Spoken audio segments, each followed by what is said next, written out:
Candidat au probatoire. La dernière classe d'hydrocarbures est celle des composés aromatiques. Nous allons ici étudier la structure des composés aromatiques ainsi que les propriétés chimiques du benzène. Les composés aromatiques sont ceux qui contiennent au moins un noyau aromatique, c'est-à-dire un noyau benzénique dans leur structure. Le benzène lui-même a pour formule C6H6 et se présente comme suit. On peut décider de représenter les carbones ou non. Il s'agit donc d'un cycle à 6 atomes de carbone à l'intérieur duquel on peut soit inscrire un cercle, soit représenter les doubles liaisons. D'ailleurs, Kekulé préconise une alternance de double liaison et de simple liaison. Dans le modèle éclaté, on se rend compte que les électrons sont délocalisés à l'intérieur. La longueur des simples liaisons est de 154 picomètres, celle des doubles liaisons 134 et celle des liaisons CH 110 picomètres. Les angles valentiels valent 120 degrés. La représentation de Kekulé, qui préconise une alternance de double et de simple liaison, s'avère insuffisante, car toutes les liaisons à l'intérieur du benzène présentent des caractères partiels de simple et de double liaison. Pour cela, il a été convenu de représenter le benzène par un hexagone à l'intérieur duquel est inscrit un cercle. Ce cercle représente la délocalisation des électrons. Étudions les structures de quelques composés aromatiques, étant donné que ces derniers s'obtiennent par substitution d'un ou plusieurs atomes d'hydrogène dans le benzène. Le premier exemple est celui du toluène, encore appelé méthylbenzène. Il est obtenu par substitution d'un atome d'hydrogène par le groupe CH3. C'est un solvant organique qui sert de matière première dans la fabrication des explosifs à l'instar du trinitrotoluène ou TNT, des matières plastiques et des colorants. Notre composé aromatique est le phénol ou hydroxybenzène. Il est obtenu par substitution d'un atome d'hydrogène par le groupe OH. C'est un solide blanc, autant pour moi, qui sert de matière première dans la fabrication des explosifs, des colorants, des médicaments tels que l'aspirine et des résines. Le styrène aussi est un exemple de composé aromatique. Il est utilisé dans la fabrication du polystyrène, dont plusieurs usages ont été cités dans le précédent chapitre. L'aniline est obtenue par substitution d'un atome d'hydrogène par le groupe NH3. L'aniline sert de matière première dans la fabrication des colorants. Certains composés comportent deux ou plusieurs noyaux benzéniques. Les deux noyaux peuvent être soit séparés, soit accolés. Comme exemple de composés avec les cycles séparés, on a le diphényl. Ce composé est très toxique et nous permet de conserver des agrumes. Comme cycle accolé, on a l'exemple du naphtalène. C'est un composé d'odeur très forte qui est utilisé comme antimite. Il sert par exemple à chasser les cafards à la maison. Quelles sont les propriétés chimiques du benzène? Par combustion, le benzène brûle d'après l'équation 2C6H6 plus 15O2 qui donne 12CO2 plus 6H2O. La réaction très exothermique libère une énergie de 3300 kJ pour une mole. Mais cette réaction très dangereuse peut provoquer des explosions. Ce pouvoir calorifique élevé du benzène fait de lui un constituant dans les carburants. D'autres réactions que peut subir le benzène sont les réactions d'addition et de substitution. Comme réaction d'addition, nous avons l'hydrogénation. L'hydrogénation du benzène conduit à la formation du cyclohexane d'après l'équation C6H6 plus 3H2 qui donne en présence du nickel et sous une température de 200 degrés Celsius et une pression de 40 bar, C6H12. Le cyclohexane est une matière première dans la synthèse du nylon. Par addition du dichlore, le benzène conduit à la formation du 1, 2, 3, 4, 5, 6 hexachlorocyclohexane. C'est un composé utilisé comme insecticide. L'équation de la réaction s'écrit C6H6 plus 3Cl2 en présence de la lumière qui donne C6H6Cl6. Les réactions de substitution. Ici, on peut prendre l'exemple de l'halogénation. Dans l'halogénation, les atomes d'halogène remplacent les atomes d'hydrogène dans le benzène. Ainsi, par bromation, on peut obtenir le monobromobenzène d'après l'équation C6H6 plus Br2 en présence de FeBr3 qui donne C6H5Br plus HBr.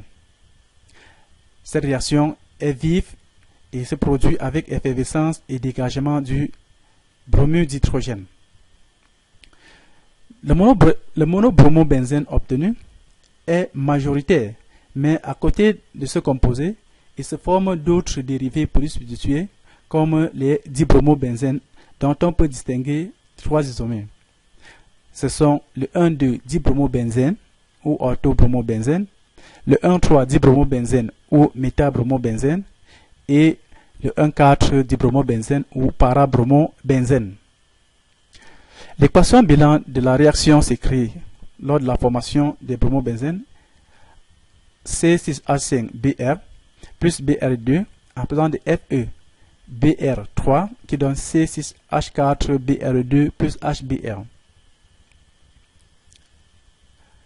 Au cours de la bromation, la substitution se fait progressivement jusqu'au remplacement total des hydrogènes du benzène. Ainsi, on peut aller jusqu'à la formation de C6Br6 qui est l'hexabromobenzène. Par chloruration, on peut obtenir les dérivés chlorés du benzène. Ainsi, on aura C6H6 plus Cl2 en présence de FeCl3 qui donne C6H5Cl plus HCl. C6H5Cl à son tour peut réagir avec le dichlore pour former les dichlorobenzènes C6H4Cl2 plus HCl. Les dichlorobenzènes sont de 3 types. Ce sont 1,2-dichlorobenzène, 1,3-dichlorobenzène, 1,4-dichlorobenzène. Par nitration, on peut fixer un groupe NO2 sur le benzène. Ainsi, l'ajout goutte à goutte du benzène dans l'acide nitrique fumant produit des crépitements suivis d'une coloration orangée qui disparaît après agitation. L'équation bilan de la réaction qui se produit est C6H6 plus HNO3 qui donne C6H5NO2 plus H2O. C6H5NO2 est le mononitrobenzène. Si au lieu d'utiliser l'acide nitrique seulement, on utilise un mélange sulfonitrique, c'est-à-dire comportant l'acide sulfurique et l'acide nitrique, et à haute température, on obtient aussi le 1,3-dinitrobenzène et le 1,3,5-trinitrobenzène. Les formules de ces dérivés nitrés sont le mononitrobenzène ici, 1,3-dinitrobenzène, 1,3,5-trinitrobenzène. La même réaction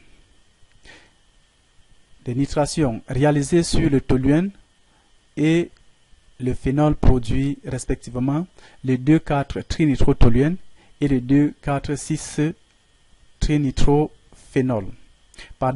Produit respectivement le 2,4,6-trinitrotoluène et le 2,4,6-trinitrophénol.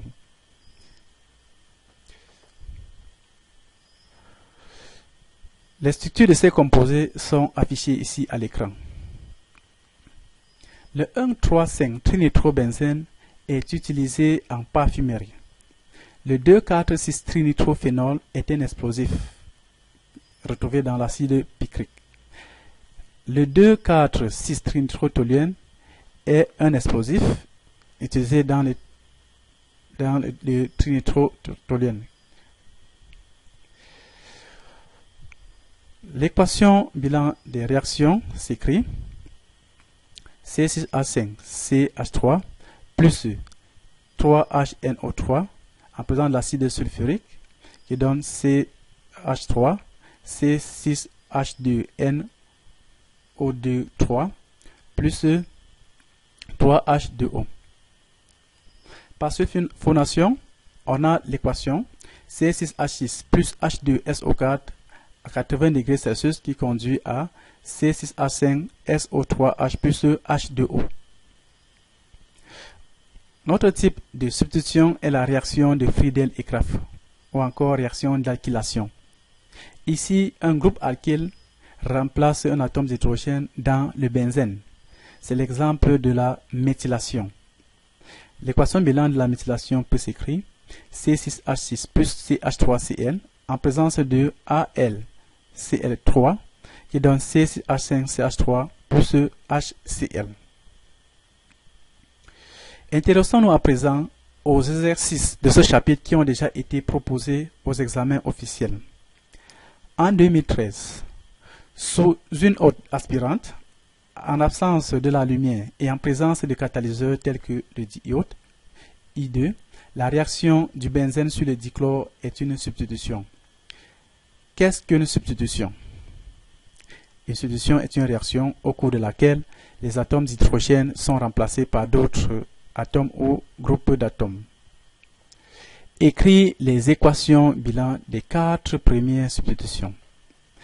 Premièrement, on a C6H6 plus Cl2 en présence de I2 qui donne C6H5Cl plus HCl. Deuxièmement, C6H5Cl plus Cl2 donne C6H4Cl2 plus HCl. Troisièmement, C6H4Cl2 plus Cl2 donne C6H3Cl3 plus HCl. Et quatrièmement, C6H3Cl3 plus Cl2 donne C6H2Cl4 plus HCl.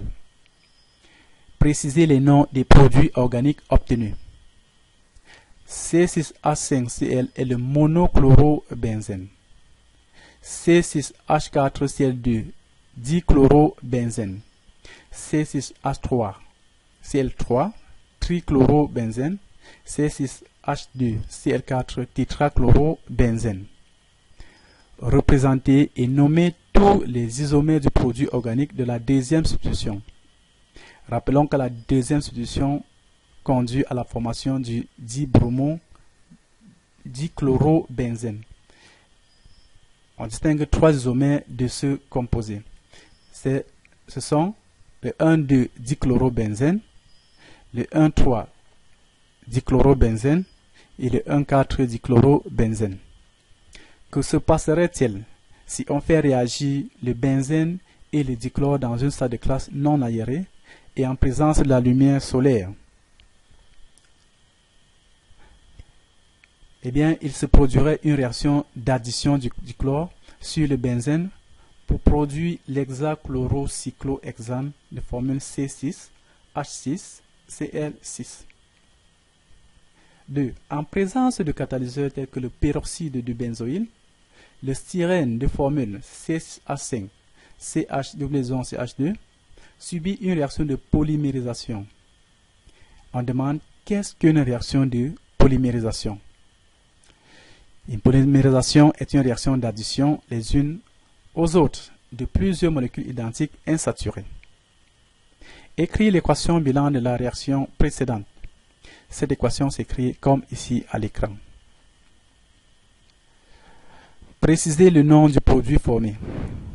Le polymère obtenu est le polystyrène. Déterminez le degré de polymérisation, sachant que le polymère obtenu a pour masse 3,12 kg par mol. le degré de polymérisation se calcule par la formule N égale masse du polymère sur la masse du monomère. Partant de la formule du styrène, on a masse molaire du monomère égale 12 fois 8 plus 1 fois 8 égale à 100 grammes par mol. D'où le degré de polymérisation N égale 3120 sur 104 égale à 30. 3120 ici provient de la conversion de 3,12 kg par mol en grammes par mol. Citez deux exemples d'application usuelle de ce produit. Il est utilisé dans les emballages alimentaires, les objets moulés, les jouets, dans l'ameublement, la fabrication des isolants thermiques et phoniques. Exercice 2. Le monochlorométhane peut réagir sur le benzène en présence de catalyseurs tels que AlCl3 pour donner un composé organique A. Écris l'équation bilan de cette réaction. Nommez le produit organique A obtenu. Comment appelle-t-on ce type de réaction?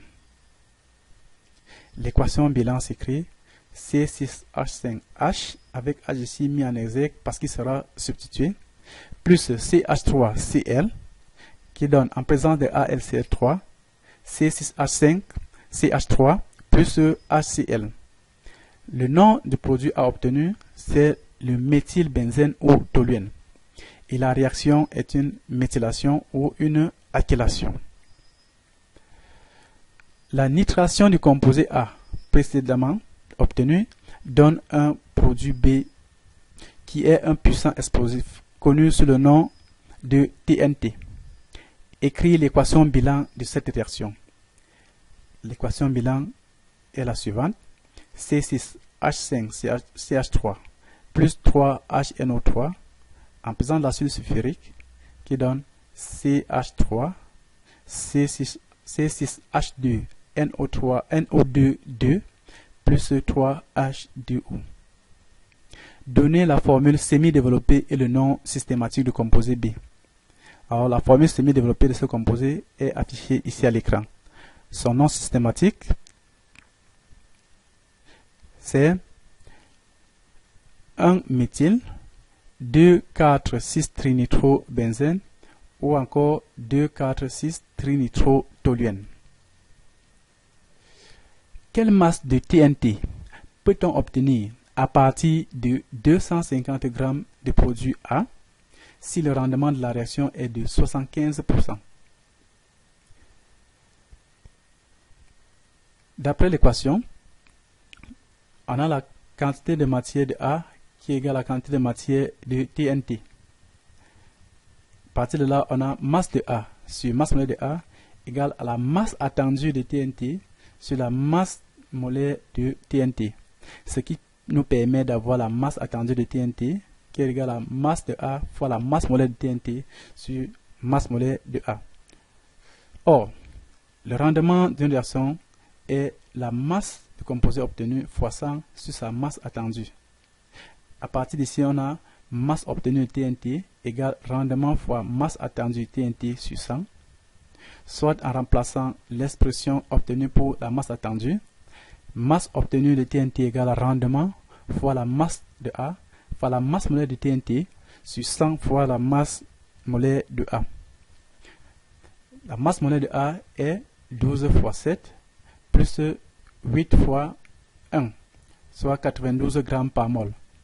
Et la masse molaire de TNT, 12 fois 7 plus 14 fois 3 plus 5 fois 1 plus 6 fois 16, soit 227 g par mol. D'où la masse obtenue de TNT, 75 fois 250 fois 227 sur 100 fois 92. On obtient une masse de 462,2 g. Ainsi, chers élèves, nous achevons la révision sur les composés aromatiques qui constituaient l'une des classes des hydrocarbures dans les composés organiques. Retrouvons-nous au prochain chapitre qui va porter sur les pétroles et les gaz naturels.